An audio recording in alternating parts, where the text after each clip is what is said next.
Zee 24 तास एक पाऊल पुढे। बद्रीनाथमध्ये अनेक मराठी भाविक अडकून पडलेत। महाराष्ट्र सरकारकडून आणखी मदत मिळण्याची अपेक्षा या भाविकांनी व्यक्त केली आहे। यातले काही भाविक वयस्क असल्याने त्यांना श्वास घेण्यास त्रास होतोय, त्यामुळे हेलिकॉप्टर पाठवून आपली त्वरित सुटका करण्यात यावी अशी मागणी हे भाविक करतायत। बद्रीनाथमध्ये छत्तीसगड, आसाम आणि गुजरात राज्यातील लोकांना त्या राज्य सरकारने आपले हेलिकॉप्टर पाठवून त्यांची सुखरूपपणे आणण्याची व्यवस्था केली आहे।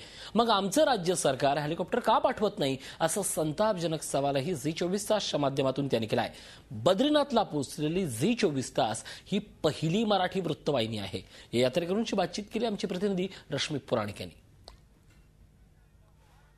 आम्ही बद्रीनाथमध्ये पोहोचलेलो आहोत आणि महाराष्ट्रातले अनेक जण बद्रीनाथला अडकलेले आहेत आणि त्यातलेच कोल्हापूर जिल्ह्यातले 50 जण बिश्नोई धर्मशाला इथे गेले 9 दिवस अडकून पडले आहेत।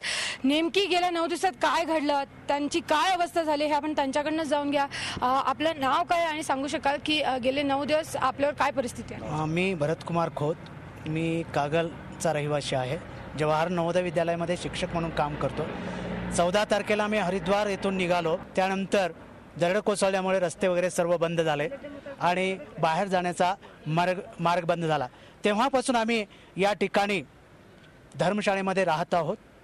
आम्ही येत असताना आमच्याबरोबर आचारी, त्याचबरोबर आमच्या जीवनासाठी लागणारे 2-3 दिवसाची सारी साधन सामुग्री इथं घेऊन आलो होतो। 2 दिवसानंतर संपूर्ण साधन सामुग्री समाप्त झाली।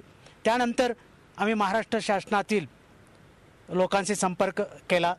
कोणत्याही शासनानं आम्हाला कोणत्याही पद्धतीची मदत केलेली नाही आहे आणि हे पाहून आम्हाला आता अतिशय खेदानं हे नमूद करावं असं वाटतं की या देशामध्ये कोणतीही शासन व्यवस्था नाही आहे आणि पूर्णतः ही शासन व्यवस्था अयशस्वी झाली आहे। तर शासन म्हणून आम्हाला कुठं अस्तित्व इथं मिळालेलं नाही आणि आम्ही आमच्या ज्या राज्याचे म्हणजे रहिवासी आहोत त्या राज्यातल्या सगळ्या जवळजवळ मंत्र्यांशी असं म्हटलं तरी चालेल।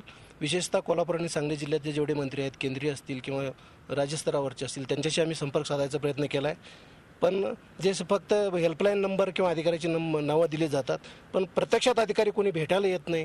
ते बसून सांगतात की अधिकारी पाठवलेत, ते तुमची सगळी व्यवस्था करतील, पण प्रत्यक्षात 8 दिवसामध्ये कुठलीही व्यवस्था इथं नाही। झी 24 तास एक पाऊल पुढे।